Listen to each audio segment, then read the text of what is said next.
Hello and welcome दोस्तों, let's talk about Chelsea, the world champion Chelsea. क्या इस बार Chelsea premiere league के लिए compete कर पाएगी? क्या चेल्सी टाइटल के लिए पुश कर पाएगी? अगर नहीं कर पाएगी तो चेल्सी का ये सीजन कैसे जा सकता है? किस तरीके का परफॉर्मेंस हम इस साल चेल्सी से एक्सपेक्ट कर सकते हैं, उस पर बात होगी। लेकिन सबसे पहले बात करता हूँ एंजो मारेस्का की। द सबसे मेन मैन किसी भी क्लब फुटबॉल में होता है, वो कोच होता है, वो मैनेजर होता है। और पिछले एक साल के अंदर एंजो मारेस्का ने जो काम किया है भाई, सबसे पहले उसकी तारीफ करना बनता है। मुझे बहुत अच्छी तरह याद है जब एक साल पहले एंजो मारेस्का ने इंचार्ज लिया था तो Chelsea were in a total mess man. Squad की लेंथ इतनी हो गई थी, 30-40 प्लेयर की मीम्स पे मीम्स बन रहे थे, ट्रोल पे ट्रोलिंग हो रही थी कि ये भी साइन कर लो, वो भी ले लो। So there was not much clarity and lot of mess. तो फिर एक एंजो मारेस्का ने आते ही उस चीज़ों को बहुत अच्छे से हैंडल किया। आई वॉज क्वाइट क्लियर कि मेरे को इस टाइप का फुटबॉल खिलाना है, मेरे को इस टाइप के प्लेयर चाहिए, इस टाइप के प्लेयर मेरे को नहीं चाहिए। तो उसने चीज़ों को अच्छे से फिल्टर आउट करके अपनी एक टीम बनाई और जो प्लेयर्स को चाहिए थे उनको बैक किया। और रिजल्ट इतना शानदार रहा कि मुझे याद है नवंबर तक, यानी कि पहला हाफ ऑफ द लीग या पहले 2-3 महीने तक Chelsea were right in the title race. Obviously वो कोई टाइटल जीतने वाली टीम नहीं थी, बट देयर वाज मतलब positive vibe around media and fan and everybody was asking Enzo Maresca question in the press conference. भाई एंजो मारेस्का को सामने से आके ये चीज़ डिनाई करनी पड़ी कि भाइयों तुम क्या कर रहे हो, हम कोई टाइटल कंटेंडर नहीं है, हम कोई लीग जीतने वाले नहीं है। So they were that good and even toward the end of season qualifying for the champion league football was such a big deal। और फिर क्लब वर्ल्ड कप में out of nowhere Chelsea did what Chelsea do best. कि भाई Chelsea का कोई era नहीं होता, Chelsea football club का कोई दौर नहीं होता जहां वो 1 सीजन 2 सीजन 3 सीजन 4 सीजन लगातार टॉप पे रहते हैं। इट्स लाइक कि चेल्सी के पास हमेशा अच्छा खासा पैसा रहता है, रिसोर्सेज रहते हैं, साइनिंग्स आती जाती रहती हैं, अच्छे मैनेजर को बुलाते जाते रहते हैं। तो out of nowhere Chelsea कभी लीग उठा लेता है, कभी champion league out of nowhere उठा लेता है। वैसा ही कुछ लास्ट सीजन चेल्सी ने literally out of nowhere club world cup उठा लिया।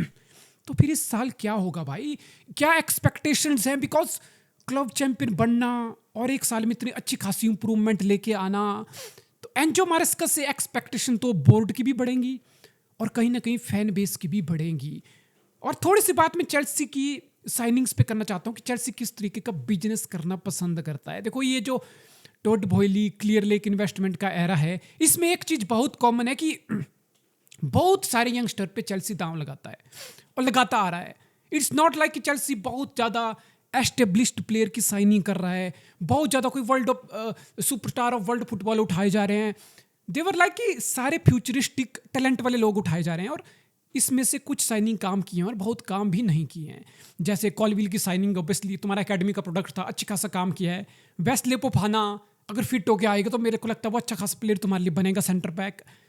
मालो गस्तो, फिर कुकुरेया, फिर रोमियो लाविया, काइसेडो, एंजो, कोल पाल्मर, पेड्रो नेटो, यानी कि यूथ पे इन्वेस्ट करके तुम्हें अच्छी रिटर्न भी मिल रही है तरफ। और दूसरी तरफ ऐसी साइनिंग्स भी हैं जिनको तुम बहुत जल्दी ऑफलोड भी कर रहे हो। मैदुएको को बेच दिया, निकोलस जैक्सन को तुम बेचना चाह रहे हो, क्रिस्टोफर एनकुंकू को तुम ऑफलोड करने को देख रहे हो। मुद्री की साइनिंग फ्लॉप हो चुकी है, जाओ फ्लिक्स बेच दिया गया है, राइम स्टर्लिंग का फ्यूचर क्या है को किसी को नहीं पता। तो ऐसे बहुत प्लेयर हैं, बहुत नाम है जिन पे तुमने इन्वेस्ट किया बट रिटर्न तुम्हें अच्छी खासी नहीं मिली। So this has been a mixed kind of era of Todd Boehly and lot of confusion and mess at times, but finally Enzo Maresca is that sort of guy who are putting Chelsea back on the right track। अब इस साल Chelsea का future क्या होने वाला है? मुझे लग रहा है Alejandro Garnacho most probably Chelsea sign करने वाली है। So let's start with Chelsea's defence. Reece James, अब देखो यार सबको पता है, तुम्हें भी पता है, मुझे भी पता है, अगर रीस जेम्स पूरी अच्छी खासी फिटनेस के साथ खेलेगा, he is gonna be if not the best among the best full back in the world of football, like top 2 और 3 full back. But Reece James की दिक्कत यही है कि भाई कैप्टन भी तुम्हें बना दिया गया है, तुम्हारे पास सब असला बारूद है, फिजिकलिटी है, ट्रैक बैक है, रिकवरीज है, गोइंग फॉरवर्ड ऑफेंसिवली थ्रेट भी है, क्रॉसेस की क्वालिटी भी है, बट भाई अगर फिटनेस साथ नहीं देगी तो बात कैसे बनेगी? भाई किसी भी एथलीट का सबसे बड़ा एसेट पता क्या है? उसकी फिटनेस, उसकी बॉडी। अगर फिटनेस तुम्हें धोखा देगी तो फिर कुछ कहा नहीं जा सकता। But Chelsea will hope and pray कि एक अच्छा खासा season Reece James fully fit होके लगाए। मालो गुस्तो को तुम्हारे पास बैकअप रहता है। लेफ्ट पे Cucurella I think is another gem of a full back. So full back मुझे लग रहा है चेल्सी के डिफेंस की सबसे बड़ी स्ट्रेंथ है। फिर ऑब्वियसली कॉलविल अच्छा करके दे रहा है।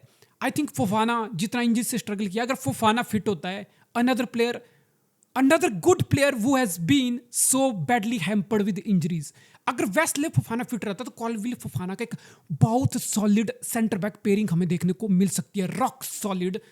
बट फिर मेरा फेवरेट पार्ट है ना इस चेल्सी की टीम का डिफेंस मिडफील्ड अटैक में, वो है चेल्सी की मिडफील्ड। काइसेडो और रोमी लाविया का ये जो पेयर है ना भाई, आई think it's literally the best midfielder pair in the Premier League right now, and I'm not even kidding. They have everything. To desire and to dream and to play. Physicality, tenacity, ball winning ability, work rate, without ball press to win the ball back, keep the ball, move the ball, progress the ball, middle में control, ball retention and ball progression। यानी कि भाई कोई भी team हो यार, अगर तुम्हारी मिडफील्ड अच्छा करके दे रही है तो तुम्हारी 80% दिक्कत वहीं खत्म हो जाती है। मिडफील्ड सही तो लिटरली टीम सही। चेल्सी के पास इस टाइम ऐसी मिडफील्ड है जो मुझे लगता है चेल्सी को पूरा सीजन शानदार स्टेबिलिटी देगी और गोइंग फॉरवर्ड चेल्सी बड़े बड़ी टीमों को पानी पिलाएगी, simply because of the Caicedo and Romeo Lavia, this blend of 6 and 8, this sort of partnership which is absolutely fantastic for Chelsea. So this is exceptional midfield and I think this is the big strength, probably the biggest for this Chelsea team. फिर Pedro Neto, हमने देखा Pedro Neto को वोल्स में भी कि Pedro Neto की pace बहुत अच्छी है, फिजिकलिटी बहुत अच्छी है, he is very direct, he is very aggressive, he is good on the take ons, वो कॉन्फिडेंस दिखाता है वो जब टेक ऑन्स करता है, he is good at crossing and very instinctive finisher of the ball as well. So I think Pedro Neto रुकने वाला है और पेड्रो नेटो आई थिंक एक बड़ा सीजन लगा सकता है। That's exactly what Chelsea need, specially जब मुद्रिक का फ्यूचर डोप शॉप के चक्कर में चूद गया है। अभी तक मैदुएके को तुम जाने दे रहे हो, एनकुंकू जाओ फिलिक्स तुम्हारे फ्यूचर प्लान में नहीं है, तो आई थिंक चेल्सी और एंजो मैरेस का एक्सपेक्ट करेंगे कि पेड्रो नेटो उनका एक रिलायबल विंगर बने। गर्नाचो आता है तो obviously Garnacho can play on the left as well. तो ये फॉरवर्ड पोजीशन में मुझे लगता है कि थोड़ा चेल्सी जो है ना वो थोड़ा अंडर कुकड है। अब चेल्सी का 1 बिलियन का प्रोजेक्ट है, ये 3-4 साल में हो चुका है, लेकिन ऐसा नहीं है कि चेल्सी के पास अभी भी कोई ऐसा बॉलर हो in front of the goal, कोई ऐसा पोचर हो जो 20-25 या 30 गोल का सीजन लगा देगा, जो टॉप गोल स्कोरर की लिस्ट में आएगा। They still don't have that. कभी वो जैक्सन पे गोल पे आ जाते हैं, कभी मैदुएके के गोल आगे तो आगे, वरना कोल पाल्मर कितनी बार चेल्सी को कैरी किया भाई लिटरली अपने बैंगर से। एंड इस सीजन क्या बदलेगा? विलियम एस दबाओ, आई डोंट नो यार, प्रीमियर लीग में स्ट्रेट अवे आते तुम कितना कर पाओगे। लियाम डिलाप अनदर सिटी ग्रेजुएट, तो डिलाप मुझे पता है डिलाप कुछ ना कुछ करके देगा, but I am not so sure कि डिलाप वो स्ट्राइकर है जो 20-25 गोल या 30 गोल तुम्हें लगा के दे देगा। Joao Pedro is still raw material, still young potential, but they don't have established striker and that's where I believe Chelsea की सबसे बड़ी कमजोरी भी तुम्हें देखने को मिलेगी। They will have to rely upon someone like Cole Palmer कि भाई 15 गोल दे दे, 20 गोल का सीजन दे दे, मिडफील्ड से ओकेजनल गोल आ जाएं, विंगर से कुछ बड़ा आ जाए, बिकॉज फॉरवर्ड पोजीशन में तुम्हें एक पोचर चाहिए होता है। कब जब तुम एक बिलियन का एक बड़ा प्रोजेक्ट, एक बड़े इन्वेस्टमेंट लेके बैठे और फिर भी तुम्हारे पास एक अच्छा खासा वर्ल्ड क्लास स्ट्राइकर नहीं है। So that's where I think it's a weakness for Chelsea, but all over I think team का बैलेंस अच्छा है। मिडफील्ड चेल्सी की सबसे बड़ी स्ट्रेंथ है, डिफेंस भी बहुत शानदार है, full back one of the best pairing in the world, and forward is where Chelsea looks little bit undercooked. Rest I think फिर चेल्सी का फ्यूचर क्या है? क्या चेल्सी टाइटल की कंटेंडर है? नहीं यार, आई जस्ट डोंट थिंक सो कि चेल्सी इस बार सिटी को, आर्सेनल को या लिवरपूल को टाइटल के लिए पुश कर पाएगी। मुझे लग रहा है इस बार 3-वे टाइटल रेस होगी, City, Liverpool, Arsenal. I just don't see Chelsea in the title race right now. I think maybe next season अगर इस बार चीज़ें अच्छी गई, ये जो यूथ की टीम है ये अच्छा खासा खेल गई और एंजो मारस का अच्छा खासा उसको अपनी प्लेइंग 11 समझ आ गई, मे बी नेक्स्ट सीजन में यहाँ बैठ के बोलूँगा कि भाई अब ये चेल्सी की टीम टाइटल रेस में आएगी, अब ये चेल्सी की टीम टाइटल छीनने वाली टीम बन गई है. But right now I think it's one step too much for this Chelsea team right now. But definitely ये बड़ी टीमों को मैच फंसाएंगे, ये बड़ी टीमों के साथ भी टो टू टो जाएंगे, बड़ी टीमों से पॉइंट्स भी छीनेंगे, and obviously champion league football ये खेलेंगे. एट द सेम टाइम कोई लीग कप हो, कार्बाओ कप हो या FA कप हो, वहाँ पे ये टाइटल के लिए अच्छा खासा पुश कर सकते हैं. Eight the same time champions league में चेल्सी बीइंग चेल्सी, मैं बोला ना स्टार्ट में, चेल्सी का कोई ऑरा या एरा वाला सीजन नहीं लगाना होता. ये all of sudden because players are there, talent is there, तो ऑल ऑफ सडन पीक भी कर जाते हैं और फिर मार्च अप्रैल में who knows. बट ऐसा नहीं कि मैं चैंपियन लीग का फेवरेट ही चेल्सी को बोल रहा हूँ, नो. बट होप रहेगी कि तुम चैंपियन लीग में पुश करो, क्वार्टर सेमीज तक जाओ, who knows.